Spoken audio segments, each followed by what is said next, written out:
వీక్షకులకు నమస్కారం. Millet cake నా ఫేవరెట్ అయిపోయింది. ఎందుకంటే 15 ఏళ్ల వయసులో నేను కేకులు, బన్నులు, బ్రెడ్లు అన్నీ మానేశాను తినడం.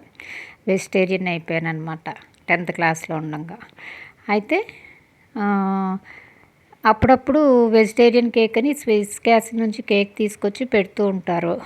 ఏదో ఒక చిన్న పీస్ అలాంటివి తింటాను కానీ ఇష్టపూర్తిగా తినను. కానీ ఇది మిల్లెట్స్‌తో చేసింది.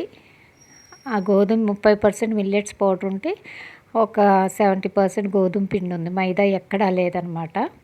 అలాగే పంచదారతో కాదు బెల్లంతో చేసింది. సో నేను ఇది తీసుకొచ్చుకున్నాను. 220 రూపీస్ అలాగుంది.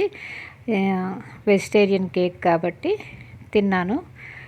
టేస్టీగా బాగుందనమాట. మామూలు కేక్ మైదాతో చేస్తారు కాబట్టి నేను అది తినను. మా అమ్మాయికైతే ఆశ్చర్యపోయిందనమాట. కేకులు తినను నువ్వు ఎలా కేక్ తెచ్చుకున్నావు, ఎలా తింటున్నావు, నాకు అసలు ఏమీ అర్థం కావట్లేదు అంది.